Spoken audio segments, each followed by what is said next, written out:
ನಮಸ್ತೆ ಫ್ರೆಂಡ್ಸ್, ಸವಿಪಾಕ ಶಾಲೆ ಚಾನೆಲ್ಗೆ ತಮಗೆಲ್ಲರಿಗೂ ಸ್ವಾಗತ. ನಾನಿವತ್ತು ನರವಲೆ ಸೊಪ್ಪಿನ ಇಡ್ಲಿ ರೆಸಿಪಿ ಮಾಡಿ ತೋರಿಸ್ತಾ ಇದ್ದೀನಿ. ನರವಲೆ ಸೊಪ್ಪಿನ ಇಡ್ಲಿ ಯಾವ ರೀತಿ ಮಾಡೋದಂತ ನೋಡ್ಕೊಂಬರೋಣ. ಇವಾಗ ಇದನ್ನು ರುಬ್ಬೋದಕ್ಕೆ ನರವಲೆ ಸೊಪ್ಪು, ತೆಂಗಿನಕಾಯಿ ತುರಿ, ಕಾಳು ಮೆಣಸು, ಅರಿಶಿನ ಪುಡಿ ಇದಿಷ್ಟು ತಗೊಂಡು ಇಟ್ಕೊಂಡಿದ್ದೀನಿ. ನರವಲೆ ಸೊಪ್ಪು ನೋಡಿ ತೋರಿಸ್ತಾ ಇದ್ದೀನಿ. ನೋಡೋದಕ್ಕೆ ಇದು ದಾಸವಾಳ ಎಲೆ ಥರನೇ ಇರುತ್ತೆ, ಆದರೆ ಇದು ಪರಿಮಳ ತುಂಬಾ ಚೆನ್ನಾಗಿರುತ್ತೆ ಇಡ್ಲಿ ಮತ್ತು ದೋಸೆ ಮಾಡೋದಕ್ಕೆ. ಇದ್ರ ದಾರ ಎಲ್ಲ ತೆಗಿತಾ ಇದ್ದೀನಿ ನೋಡಿ. ಚೆನ್ನಾಗಿ ತೊಳ್ಕೊಂಡು ಇಟ್ಕೊಂಡಿದ್ದೀನಿ.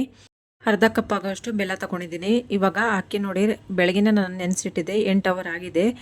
ಇವಾಗ ಅಕ್ಕಿನ ನಾನು ರುಬ್ಕೊಳ್ತಾ ಇದ್ದೀನಿ. ಒಂದ್ಸತಿ ತೊಳ್ಕೊಂಡು ನೀರು ತಕ್ಕೊಂಡಿದ್ದೀನಿ. ಇವಾಗ ಮಿಕ್ಸಿ ಜಾರಿಗೆ ಹಾಕ್ಕೊಳ್ತಾ ಇದ್ದೀನಿ ಅದನ್ನು, ಅಕ್ಕಿ ಮತ್ತು ಬೇಳೆಗಳೆಲ್ಲ.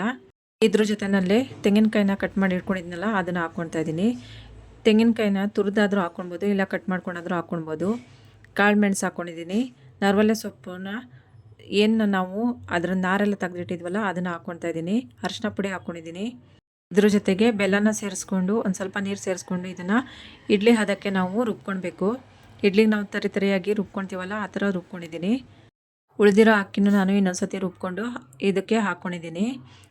ಇವಾಗ ಒಂದ್ಸತಿ ಕಲಿಸ್ಕೊಳ್ತಾ ಇದ್ದೀನಿ ನೋಡಿ, ದಪ್ಪ ಆಗಿದೆ. ಇದಕ್ಕೆ ಮಿಕ್ಸಿ ಜಾರ್ ತೊಳೆದಿದ್ದ ನೀರನ್ನ ಹಾಕ್ಕೊಳ್ತಾ ಇದ್ದೀನಿ.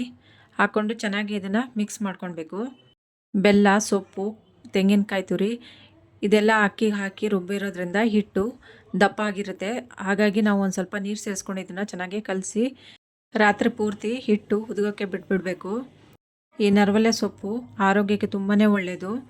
ಹೆಸರಲ್ಲೇ ಇರೋ ಹಾಗೆ ನರಗಳಿಗೆ, ಮೂಳೆಗಳಿಗೆ, ಜಾಯಿಂಟ್ ಪೇನಿಗೆ, ಬೆನ್ನು ನೋವು, ಸೊಂಟ ನೋವು ಇದಕ್ಕೆಲ್ಲ ತುಂಬಾ ಒಳ್ಳೆಯದು.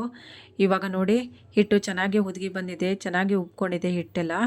ಇವಾಗ ನೋಡಿ ಚೆನ್ನಾಗಿ ಇದನ್ನು ಒಂದ್ಸತಿ ಕಲಿಸ್ಕೊಳ್ತಾ ಇದ್ದೀನಿ. ಇದಕ್ಕೆ ಉಪ್ಪು ಹಾಕ್ಕೊಳ್ತಾ ಇದ್ದೀನಿ. ಉಪ್ಪು ಹಾಕ್ಕೊಂಡು ಚೆನ್ನಾಗಿ ಒಂದ್ಸತಿ ಮಿಕ್ಸ್ ಮಾಡ್ಕೊಳ್ಳೋಣ.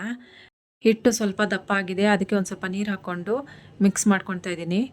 ಹಳ್ಳಿ ಕಡೆ ಇದ್ದವರಿಗೆ ಈ ಸೊಪ್ಪಿನ ಬಗ್ಗೆ ಗೊತ್ತಿರುತ್ತೆ, ಎಷ್ಟು ಆರೋಗ್ಯಕ್ಕೆ ಒಳ್ಳೆಯದು ಅಂತ ತಿಳ್ಕೊಂಡು.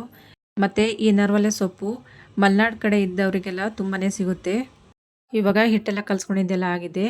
ಇಡ್ಲಿ ತಟ್ಟೆಗೆ ನಾನು ಎಣ್ಣೆ ಸವರ್ಬಿಟ್ಟು ಹಿಟ್ಟೆಲ್ಲ ಹಾಕ್ಕೊಳ್ತಾ ಇದ್ದೀನಿ. ಇದನ್ನು ಒಂದು 20 ನಿಮಿಷ ತನಕ ಚೆನ್ನಾಗಿ ಬೇಯಿಸ್ಕೊಳ್ಳೋಣ.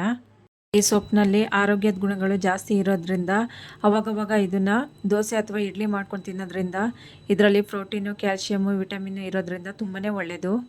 ನೋಡಿದ್ರಲ್ವ ಫ್ರೆಂಡ್ಸ್, ಆರೋಗ್ಯಕರವಾದಂತಹ ಇಡ್ಲಿನ ಯಾವ ರೀತಿ ಮಾಡೋದಂತ ತಿಳ್ಕೊಂಡು ಈ ಥರ ಸೊಪ್ಪು ಸಿಕ್ಕಿದ್ರೆ ನೀವು ಒಂದ್ಸತಿ ಟ್ರೈ ಮಾಡಿ ನೋಡಿ ಫ್ರೆಂಡ್ಸ್. ಈ ಇಡ್ಲಿ ತೆಂಗಿನಕಾಯಿ ಚಟ್ನಿ ಜೊತೆನಾದರೂ ತಿನ್ಬೋದು ಅಥವಾ ಹಾಗೇನಾದರೂ ತಿನ್ಬೋದು. ತುಂಬಾ ರುಚಿಯಾಗಿರುತ್ತೆ. ಇಷ್ಟ ಆದರೆ ಲೈಕ್ ಮಾಡಿ, ಶೇರ್ ಮಾಡಿ, ಸಬ್ಸ್ಕ್ರೈಬ್ ಮಾಡಿ friends. Thank you for watching.